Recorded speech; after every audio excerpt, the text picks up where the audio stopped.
La próxima presentación es Rafael Luciani, de Boston College, y él está en la Universidad Católica Andrés Bello en Venezuela.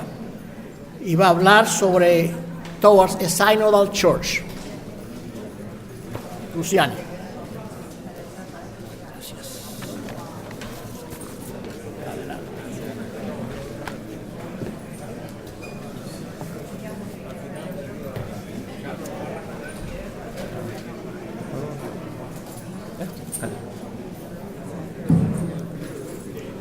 Buenos días.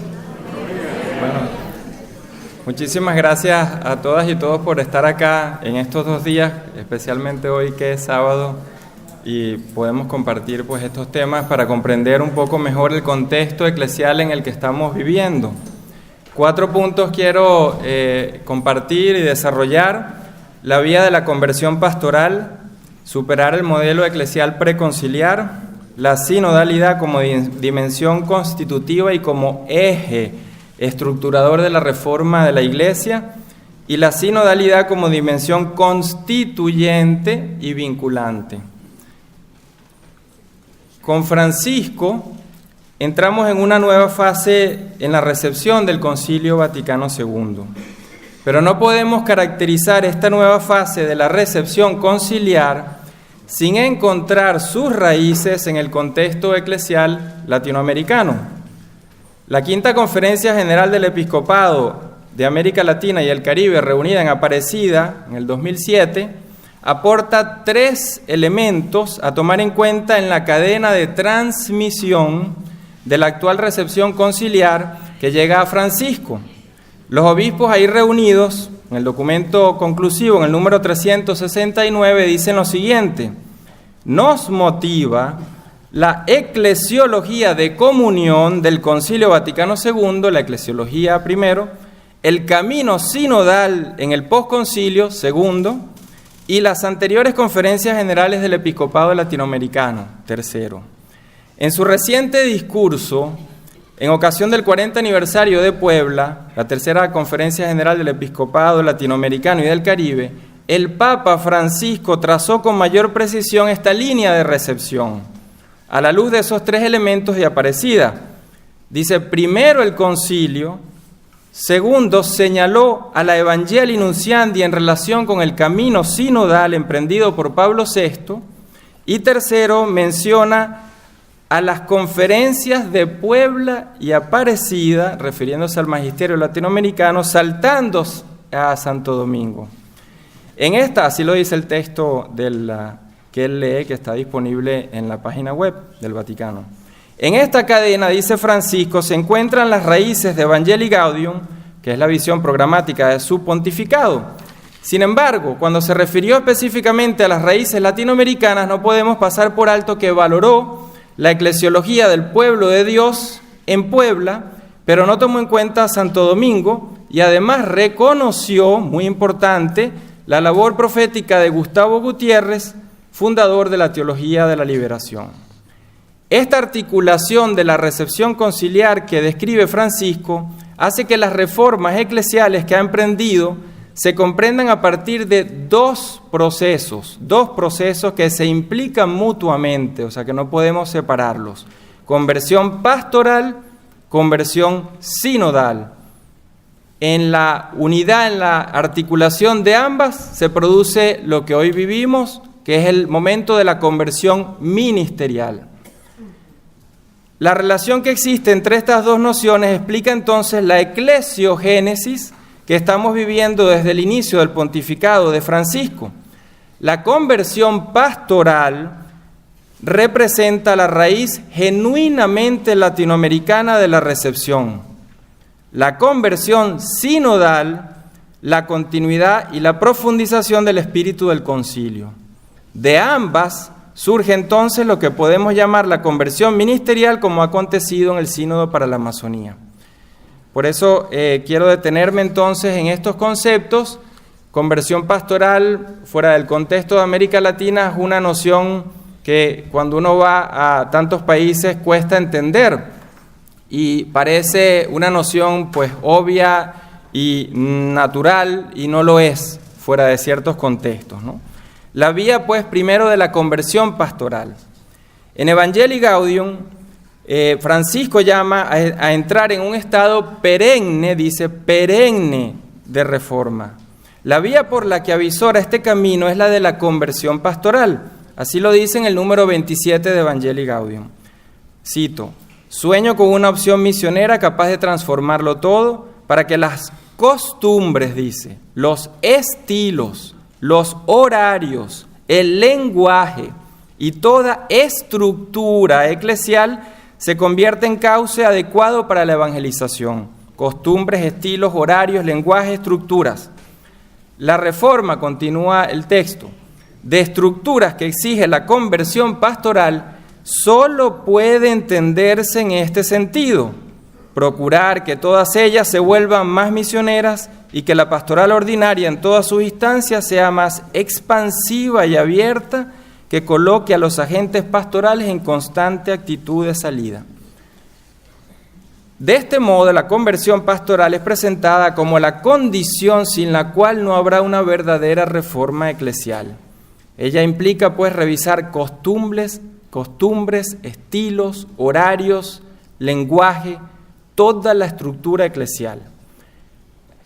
Esta es la clave, como lo había manifestado durante su intervención a los cardenales previo al cónclave, cuando sostuvo que la Iglesia está llamada a salir de sí e ir hacia las periferias. No se trata solo de un lugar social, sino de un lugar hermenéutico, desde donde se ve al mundo y se discierne la identidad y la misión de la Iglesia a la luz de los signos de los tiempos. Al culminar el concilio, en una entrevista que da el cardenal Suenens, para explicar la dificultad del cambio que estaba ocurriendo, usa la metáfora de las dos miradas. La metáfora de las dos miradas. La primera responde, dice, a la dirección común de la mirada que parte del centro hacia la periferia. La segunda, dice, sin embargo, surge del acercamiento que va de la periferia al centro. Siguiendo esta metáfora, podemos decir que para Francisco no se trata de buscar nuevos métodos para un anuncio más eficaz del querigma, sino de vivir en un constante proceso de conversión personal y estructural a partir de una permanente actitud de salida hacia las periferias. El regreso al centro, al estar en las periferias, implica una permanente actitud de conversión.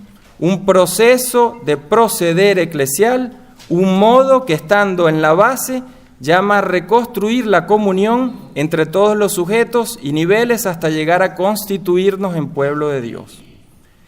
El origen de esta noción de conversión pastoral se encuentra en la Cuarta Conferencia General del Episcopado de América Latina y el Caribe en Santo Domingo. Tal vez lo único realmente rico de esa conferencia que entra ambientalmente es ese concepto. Cito en el número 30 de Santo Domingo: la nueva evangelización exige la conversión pastoral de la Iglesia. Tal conversión debe ser coherente con el concilio. Lo toca todo y a todos, dice el texto de Santo Domingo, en la conciencia y en la praxis personal y comunitaria, en las relaciones de igualdad y de autoridad, con estructuras y dinamismos que hagan presente cada vez con más claridad a la Iglesia en cuanto signo eficaz, sacramento de salvación universal. Fin de la cita. En cuanto a la conversión de las mentalidades, pide revisar la misión de la Iglesia tanto en su ser como en su quehacer, a lo que se refiere como la conversión de la conciencia y de la praxis. Según el espíritu del texto, el cambio se verifica de modo concreto en el ejercicio de la autoridad, cuando ésta se la vive a la luz de relaciones de igualdad que broten del sensus fidelium. Sobre esta base, Santo Domingo pide entonces la conversión de las estructuras a partir de la creación de dinamismos o procesos internos que favorezcan al mejor cumplimiento de la misión de la Iglesia en el mundo. De este modo, en el documento la noción de conversión pastoral es propuesta como un eje orgánico y estructurador de todas las génesis y la organización eclesial, y dice, afectando a todos y a todas, a todo en relación a los estilos de vida, repito, los ejercicios de autoridad y poder, los modelos eclesiales, estructuras y dinamismos. Tal vez, como decía, el número que recupera lo que no entró a Santo Domingo y que luego Aparecida, en el 2007, la quinta conferencia, entonces retoma. La conversión pastoral en Aparecida es ahora situada en relación a las reformas espirituales, pastorales e institucionales, 3 dimensiones que cita Aparecida en el 367, espirituales, pastorales e institucionales. Por lo que dando un paso más se considera necesario, dice Aparecida en el 365, cito, abandonar las estructuras caducas que ya no favorezcan la transmisión de la fe. Estructuras que todavía hoy tenemos y que no hemos abandonado, ¿no?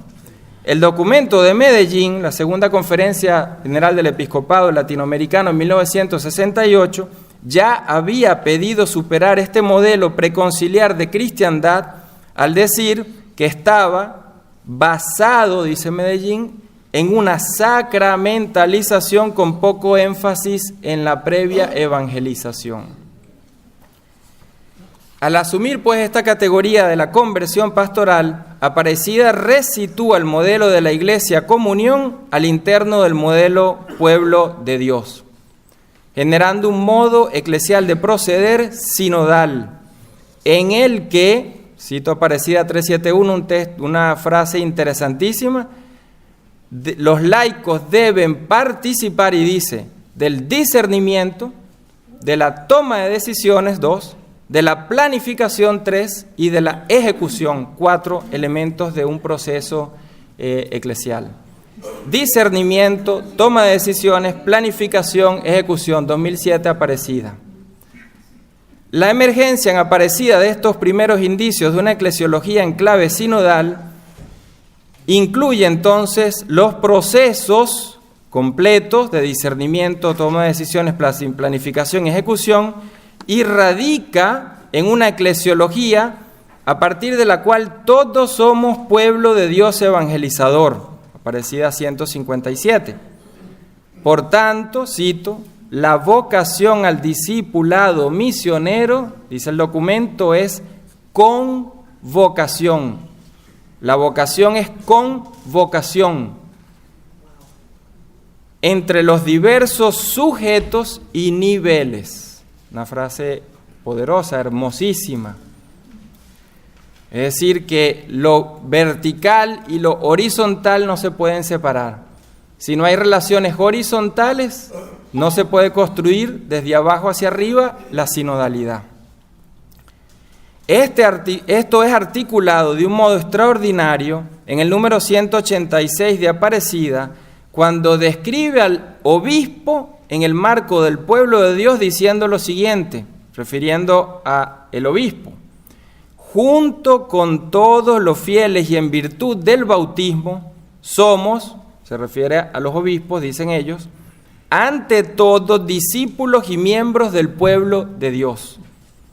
Como todos los bautizados, y junto con ellos, queremos seguir a Jesús, Maestro de vida y de verdad, en la comunión de la Iglesia.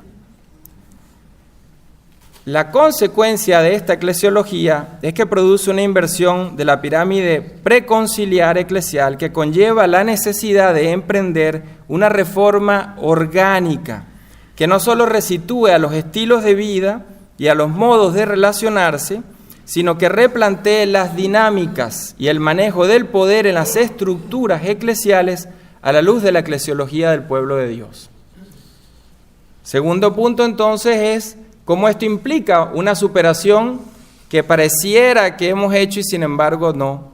La superación de un modelo eclesial preconciliar que se ha usado desde el concilio, pues esta imagen de la pirámide. La institución eclesiástica fue generando un proceso de clericalización de los ministerios. Para Francisco, una de las causas está en la pérdida, dice él, en uno de sus discursos a la curia, del contacto directo con el pueblo de Dios. ¿Cuántos obispos tenemos que nunca han sido ni párrocos ni obispos de una diócesis, es decir, de una porción del pueblo de Dios? Y fueron nombrados directo en una oficina. Entonces el método inductivo al cual se refería Carlos, pues no está en la cabeza, ¿no? Porque no está en la praxis. Esta frase pudiera sonar ingenua, el contacto directo con el pueblo de Dios, sin embargo no lo es. Hay que entenderla a la luz de lo que explicó el cardenal Suenens a poco tiempo de finalizar el concilio. Cito las palabras del cardenal. La Iglesia, vista a partir del bautismo y no ya de la jerarquía, apareció así desde el principio como una realidad sacramental y mística antes de ser también una sociedad jurídica. Descansa en su base, dice el cardenal, el pueblo de Dios en vez de hacerlo sobre su punto, que es la jerarquía. La pirámide de nuestros manuales ha sido invertida. Un prelado romano pudo escribir que se trataba de una verdadera revolución copernicana. Por este hecho mismo, también el obispo, y con ello voy directamente a su pregunta, le dice el cardenal a quien lo entrevista, debe volver a situarse en el pueblo de Dios que le ha sido confiado. Situarse en el pueblo de Dios que le ha sido confiado. Estar más cerca aún de su clero y de sus fieles, y una frase con la que termina muy poderosa, en igualdad de condiciones con ellos, incluso en cuanto a la vestimenta. Dice Francisco, siguiendo esta inspiración del cardenal Suenens, dice lo siguiente en su discurso en la conmemoración del 50 aniversario de la institución del Sínodo de los Obispos. Dice el Papa Francisco, en esta iglesia, cito, como en una pirámide invertida, la cima se encuentra por debajo de la base. Por eso quienes ejercen la autoridad se llaman ministros, porque según el significado originario de la palabra, son los más pequeños de todos. Cada obispo, sirviendo al pueblo de Dios, llega a ser la porción de la grey que le ha sido encomendada. Vicarius Christi, vicario de Jesús, quien en la última cena se inclinó para lavar los pies de los apóstoles, y en un horizonte semejante, dice Francisco, el mismo sucesor de Pedro es el servus servorum Dei. Fin de la cita. Aunque hoy en día la imagen de una pirámide invertida sigue siendo incompleta para las reformas por hacer, no podemos olvidar que se refiere a un cambio radical del modelo eclesiológico y no a su renovación. Cuando uno lee las traducciones que se hacen de los textos de Francisco, encuentra cantidad de errores, no solo por las palabras al ser traducidas del español a otro idioma, sino el significado completo cambia. En Evangelii Gaudium se usa en inglés renovación y no reforma, en muchos casos. Cambia completamente el significado. Y así podemos dar ejemplo en cantidad de traducciones. Al cambiar el significado, está cambiando la dirección hacia dónde se va y desde dónde se está pensando. El modelo reinante era el de la pirámide, fruto de las reformas gregorianas, que distinguía de manera absoluta y contrapuesta a la Ecclesia Docens como único sujeto activo y depositario del poder de interpretar y enseñar, de la Ecclesia Dicens, sujeto pasivo de escucha y obediencia. Esta visión había quedado bien resumida en el decreto de Graciano, que distinguía dos clases o estatus de personas en razón de su potestad: los clérigos y los laicos, los que presiden y los que obedecen o súbditos. Durante el concilio este modelo fue motivo de debate. Durante las discusiones conciliares, Monseñor Joseph de Smet describió este giro con gran parresía, y cito este texto porque es muy fuerte. Ustedes están familiarizados con la pirámide, papa, obispos, sacerdotes, cada uno de ellos responsables. Ellos enseñan, santifican y gobiernan con la debida autoridad. Luego, en la base, el pueblo cristiano, más que todo, es receptivo y de una manera que concuerda con el lugar que parecen ocupar en la iglesia. Sin embargo, en el pueblo de Dios, todos estamos unidos los unos con los otros y tenemos las mismas leyes y deberes fundamentales. Todos participamos del sacerdocio real del pueblo de Dios. El Papa es uno de los fieles, obispos, sacerdotes, laicos, religiosos, todos somos los fieles. Debemos tener cuidado, dice Monseñor Desmet, por lo tanto, al hablar sobre la Iglesia, para no caer, y aquí vienen las palabras que Francisco continuamente nos recuerda, en un cierto jerarquismo, clericalismo, obispolatría o papolatría. Lo que viene primero, termina el texto, es el pueblo de Dios. Fin de la cita. No solo se estaba partiendo de la base, como si el cambio pudiera ser reducido a una mera reubicación de los lugares en una nueva pirámide, sino que sobre todo se estaban incluyendo a todos los sujetos eclesiales en esa base periférica como punto de encuentro y de salida hacia el centro. Decir que todos somos fieles y lo que viene primero es el pueblo de Dios apela a un nuevo modo de proceder eclesial. No es simplemente un cambio de sujetos, de nombres. Un nuevo modo de proceder eclesial que conlleva y concede primacía a dos principios fundamentales. El todo sobre las partes, resaltando la común dignidad bautismal y la participación de todos por igual en el sacerdocio común. Y segundo, de la periferia al centro, llamando a un ejercicio horizontal, relaciones horizontales a la luz del sensus omnium fidelium, desde donde se integre y articule la totalidad del pueblo de Dios, el colegio episcopal y el sucesor de Pedro. Pero en este orden, a saber, primero el pueblo de Dios, todos, luego los obispos, algunos, y finalmente el obispo de Roma, uno, que son las tres palabras que se suelen usar en eclesiología. En este contexto es que Francisco dice lo siguiente: el Papa no está por sí mismo por encima de la Iglesia, sino dentro de ella como bautizado entre los bautizados y dentro del colegio episcopal como obispo entre los obispos. Cantidad de signos que Francisco ha dado, incluso ahora en el Sínodo para la Amazonía, participando como obispo entre los obispos. La inversión de la pirámide no tiene pues como objeto mejorar una práctica colegial buscando un mejor balance entre el ejercicio del primado papal y del colegio episcopal, como tampoco se trata de una mera redistribución de la corresponsabilidad eclesial, sino y ante todo de generar un auténtico proceso de involucramiento de todo el pueblo de Dios en las funciones de enseñanza, santificación y gobernanza. Esto es muy fuerte. Esto supone una auténtica eclesiogénesis que estamos viviendo, que valora a la Iglesia en su conjunto y no en sus partes solamente, y a partir de su permanente conversión pastoral y misionera desde la base. La inversión de la pirámide alude pues a un estilo eclesial y un modo de proceder que se traduce en la búsqueda de mecanismos y modos, dice Evangelii Gaudium 120, de trabajo común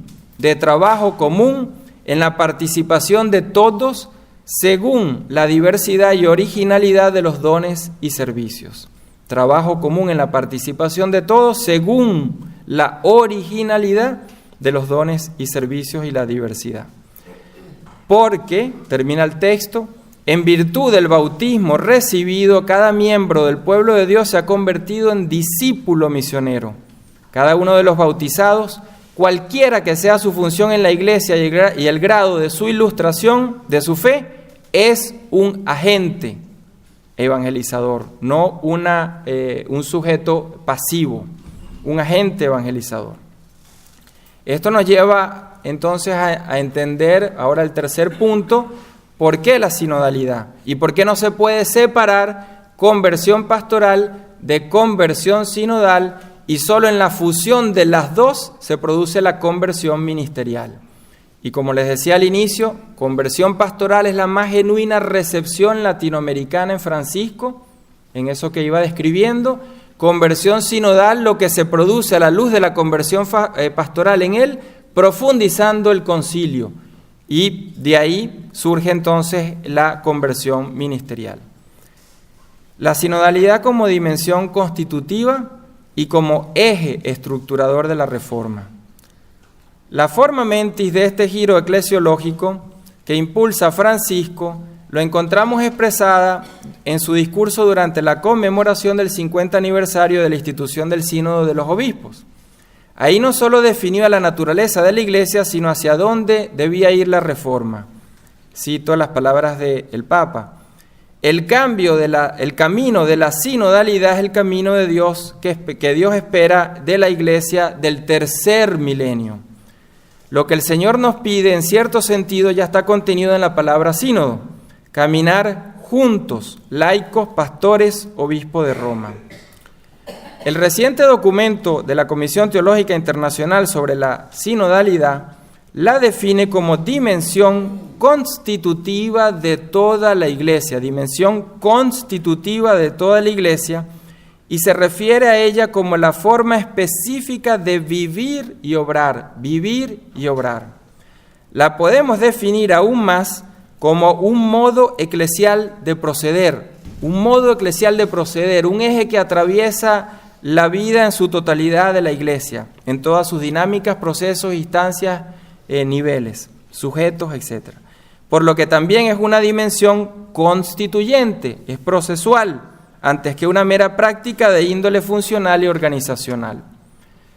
A la luz de la sinodalidad podemos avanzar en la recepción actual del concilio, pues ella ha de constituirse en el eje estructurador de un proceso de eclesiogénesis que involucre a todo el pueblo de Dios en los procesos de, como decía Aparecida, discernimiento, elaboración, toma de decisiones y ejecución.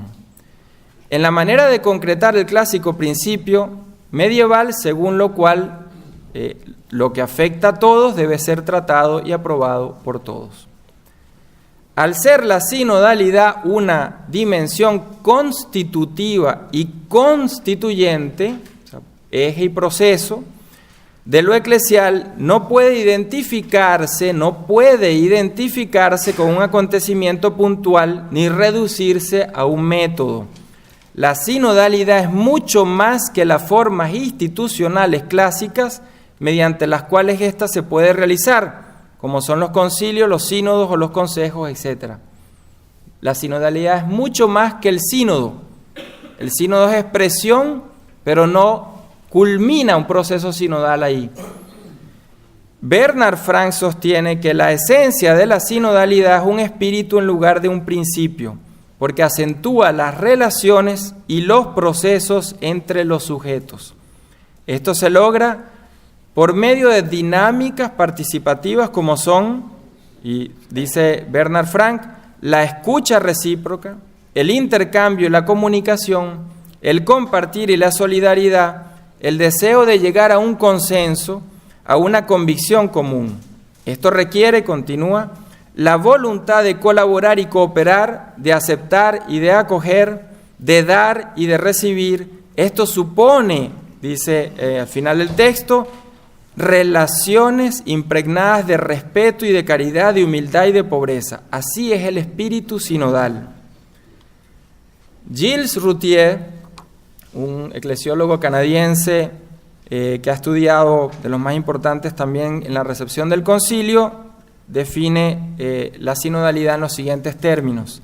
La sinodalidad no puede reducirse a una mecánica formal, como si el establecimiento de figuras institucionales y la implementación de procedimientos y prácticas fueran suficientes para que pudiéramos vivir. Por el contrario, también puede existir donde los procesos formales no están establecidos. En este nivel infrainstitucional depende en gran medida de la capacidad de escuchar y la voluntad de aprender de los demás. Se basa en aquellos que realizan la función de presidir en el entendimiento de su ministerio y en la conciencia de esta función de presidir la Iglesia de Dios, que ha sido confiada a sus ministros ordenados sin separarlos ni empoderarlos de los otros miembros de la Iglesia de Dios. Por lo tanto, la sinodalidad, dice Routhier, que pide actitudes y es producto de un espíritu, y termina con esta frase, depende en gran medida de las habilidades relacionales de quienes ejercen cargos y de su capacidad de situarse como hermanos, amigos, colaboradores y cooperadores. Conversión pastoral. Sin las actitudes sinodales no hay espíritu sinodal que lleve a estructuras sinodales. Por ello, y con audacia, Francisco afirma: una iglesia sinodal es una iglesia de la escucha. Y dice Francisco, con la conciencia de que escuchar es más que oír.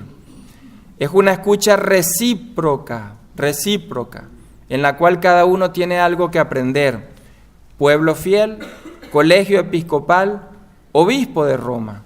Uno escucha de los otros, en escucha de los otros, y todos en escucha del Espíritu Santo, el Espíritu de verdad, para conocer lo que Él dice a las iglesias. En esta interacción, en esta dimensión de sinodalidad como proceso, implica pues la formación de un estilo sinodal.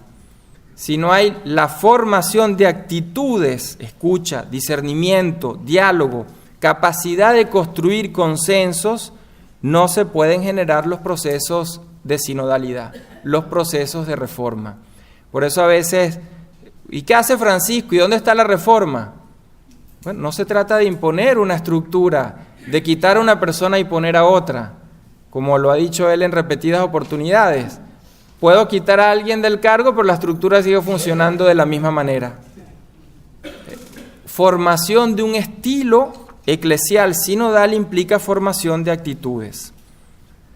Por ello, la novedad de la visión de Francisco no radica en la sinodalidad en sí misma, sino en que ésta ha de ser posibilitada y accionada por la conversión pastoral. No podemos separar la conversión sinodal de la conversión pastoral. Esto quedó claro en su mensaje a la curia en el 2016, cuando afirmó, cito: la reforma de la curia no se lleva a cabo de ningún modo con el cambio de personas, que sin duda sucede y sucederá, sino con la conversión de las personas. En realidad no es suficiente una formación permanente, dice él, se necesita también y sobre todo una conversión y una purificación permanente. Y termina diciendo, sin un cambio de mentalidad, el esfuerzo funcional sería inútil. ¿Cuántas veces nos vemos que en la parroquia cambian 10 párrocos y sigue el mismo desastre? Cambio de mentalidad, cambio de estructuras. Si bien es cierto que la sinodalidad implica el escucharnos mientras caminamos, hay que reconocer que ésta solo se realiza al reunirnos y discernir juntos en orden a accionar modalidades y procesos decisionales que surjan de la participación de todos y todas y de todas las partes, niveles y estructuras. Es decir, que caminar juntos, escucharnos, es muy bonito. Pero cuando eso se concreta en el reunirnos y en el discernir juntos, la cosa cambia. Un caso y reto referido a estas modalidades y procesos necesarios está relacionado con las prácticas de discernimiento y el tipo de votos en una asamblea sinodal. El problema no radica solo en la persecución del voto deliberativo de la mayoría o el principio de la major pars, sino también en el discernimiento del voto minoritario, sea consultivo o sea deliberativo, pero que represente al sentido eclesial. La razón radica en que en todo proceso sinodal el sujeto siempre ha de ser la totalidad de los fieles, que se expresa a través de formas, procedimientos y estructuras comunitarias antes que meramente grupales y sectarias, con el fin de lograr consensos vinculantes a todos y todas. Pero solo en el marco de un espíritu fraterno que facilite la participación y la interacción libre es que pueden crearse los consensos eclesiales. De otro modo, los resultados serán solo formales, pero no representativos ni vinculantes. ¿Cuántas veces hemos oído, porque ahí no sería escuchado, ¿no? Díganos qué opinan y consultan a toda una comunidad, pero ya la decisión está tomada y pues simplemente es un folclore, ¿no?, que se hace ahí para que la gente hable. En fin, sin modalidades y mecanismos de participación inclusiva efectiva, capaces de generar el vínculo entre uno, algunos y todos, se pone en juego la misión de la Iglesia y su propia credibilidad. Y esto es lo que está en juego. No es simplemente el deseo de unos cuantos que tengamos por hacer tal cosa o reformar o participar. Está en juego la misión y la credibilidad de la Iglesia. El último punto, por eso, la sinodalidad como dimensión constituyente y vinculante. La profundización del camino sinodal por Francisco nos debe llevar a avanzar en la reflexión sobre los modos de participación y el grado de incorporación de todos y todas en la gestión de las decisiones, así como en la dimensión ministerial de la Iglesia. Todos queremos tener voz y formar parte, pero esta dimensión ministerial de servicio, de inserción en una comunidad, pues la ponemos a un lado, ¿no? En Estados, tengo poco tiempo y paso mucho tiempo entre Venezuela y Estados Unidos, ¿no?, mitad y mitad del año, y la primera vez que vine para acá, hace como 3 años y medio, el primer shock teológicamente es que lo pastoral es como que de segunda. Entonces, como cualquier teólogo, pues que debería hacer su teología desde las comunidades y con las comunidades, pues entonces lo académico, eso no es académico. Entonces, esta dimensión en la que hemos de entender este involucramiento en la participación en la vida de una comunidad, en la incorporación desde lo ministerial, los servicios, y desde ahí es que se va generando el resto, tiene que cambiar en nuestras mentalidades. Si la parroquia es simplemente una máquina que así como da Coca-Cola, da la comunión, y yo voy los domingos, no hay comunidad. El sentido de lo comunitario es lo que cualifica el hecho de esa llamada comunidad parroquial, etc. Cabe entonces recordar el llamado otra vez de Aparecida, y en esto soy fastidioso porque es un texto del 2007 en el que Francisco, entonces Bergoglio, participó en el 371. Discernimiento, o sea, todos y todas, discernimiento, toma de decisiones, planificación, ejecución. Al definir la sinodalidad, la Comisión Teológica Internacional, en el documento que mencionaba anteriormente, aporta 2 claves de lectura fundamentales en esta dirección. La primera dice, el documento, en la Iglesia sinodal, toda la comunidad, en la libre y rica diversidad de sus miembros, es convocada para orar, escuchar, analizar, dialogar y aconsejar para que se tomen las decisiones pastorales más conformes con la voluntad de Dios. Yo quisiera saber qué comunidad en la que nosotros vivimos no solamente nos llaman a orar, sino a escuchar, a analizar, dialogar, a aconsejar para que se tomen las decisiones pastorales. No está hablando de una oficina, está hablando de las comunidades. Segundo elemento que dice el texto, una iglesia sinodal es una iglesia, y utiliza 2 expresiones, participativa y corresponsable.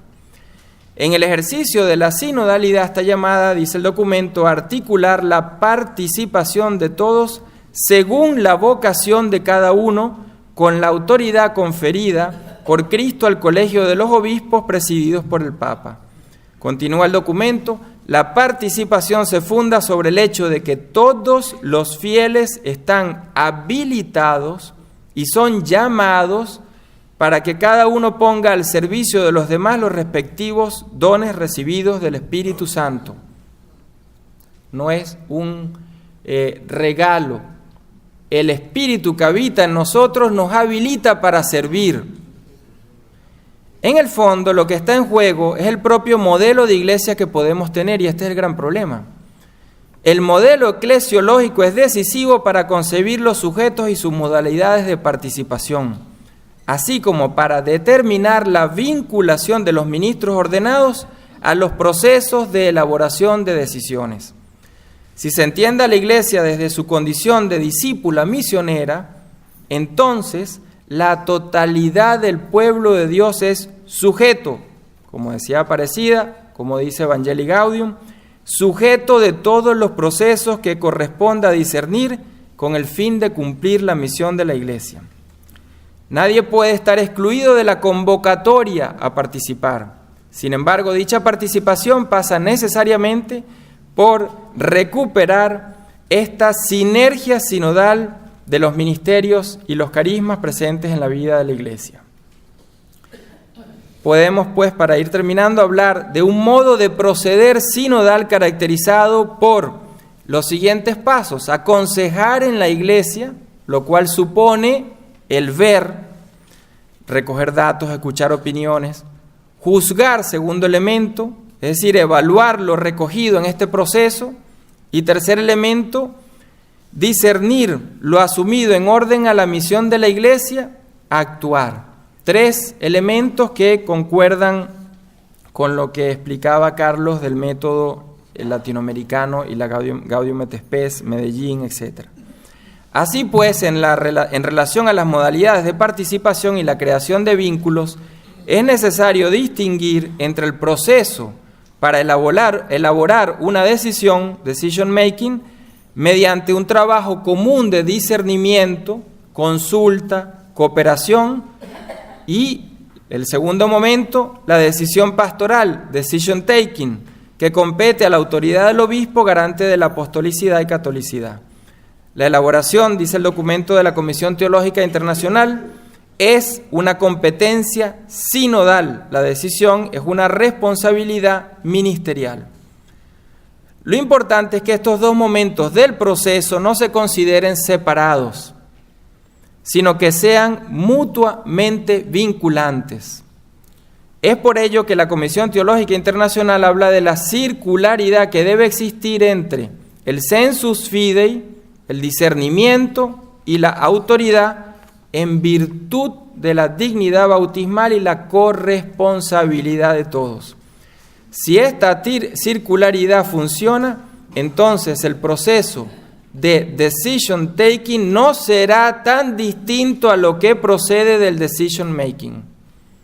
Si todos participamos, el problema no está en quién toma la decisión, sino el vínculo que sea capaz de ir creando tal proceso de involucramiento que aquello sea representativo y no sea simplemente impuesto. El reto está en lograr, pues, que las modalidades participativas bajo las cuales se ejecuta esta circularidad sean capaces de incorporar sujetos hasta ahora ausentes o considerados solo auxiliares y producir decisiones vinculantes, para lo cual es necesario reconocer el carácter normativo y recíproco de la vocación de cada sujeto eclesial en relación a su interacción con el resto. Esto no es solo un problema de los laicos y las laicas. En una diócesis, el clero es simplemente considerado auxiliar respecto del obispo. Esta concepción en la que no hay esa capacidad de crear el vínculo, pues todavía es un gran reto, y es el reto de la sinodalidad. Los mecanismos y procedimientos de consulta no pueden ser los únicos factores ni los más importantes para la elaboración de las decisiones en un proceso sinodal, como tampoco lo es la mera escucha de individuos aislados, sino, como hemos insistido, el diálogo, el discernimiento en conjunto, pero con miras a elaborar decisiones. Lo vinculante se encuentra en este proceso de decision making. Esto es lo que cualifica un proceso sinodal, ya que sin este elemento la toma de decisiones o decision taking pudiera estar basado en un modelo eclesial piramidal que se quiere superar. Esto implica, por tanto, que el voto deliberativo de los obispos se debe hacer al interior del pueblo de Dios, como testimonio decisivo y último del proceso que surge del voto consultivo de todos los fieles y en interacción con ellos. De este modo, a su vez, el voto deliberativo debe expresar el sentir con la Iglesia, mas no el sentir de la jerarquía, como si ésta pudiera subsistir fuera de la comunión de los fieles. Es así como el decision taking de los muchos, colegialidad episcopal, y del uno, primado, no puede estar separado del decision making de todos, los fieles, en los que se incluyen los obispos y el Papa, como fieles también. Ciertamente, concluyo, los procedimientos de consulta son indispensables para formarse un juicio más adecuado acerca de lo que se deba debatir, pero la participación de todos y todas en la misión de la Iglesia va mucho más allá de eso. Como hemos explicado, el discernimiento, la toma de decisiones, la planificación y la ejecución aparecida es responsabilidad en conciencia de todos y todas y no de unos pocos, y como tal debe encontrar modalidades y estructuras adecuadas aún por pensar. El reto de hoy es claro: vincular la reforma de las mentalidades a las reformas de las estructuras. Aún más, trabajar el proceso actual de reformas a la par de una revisión orgánica del Código de Derecho Canónico. Aún así, hemos de reconocer que esto conlleva siempre a un problema de modelo eclesiológico. ¿Qué iglesia tenemos en la cabeza? ¿Qué modelo de parroquia? En lo concreto, nosotros, la iglesia muchas veces es simplemente cuando vamos a la parroquia y decimos, lo que dice Francisco es muy bonito, pero en mi parroquia eso jamás se ha visto. Esto implica, por tanto, un gran reto para todos nosotros: conversión pastoral, conversión sinodal, y en la fusión de ambas producirá la conversión ministerial que comenzamos a ver a la luz del sínodo para la Amazonía. Muchas gracias.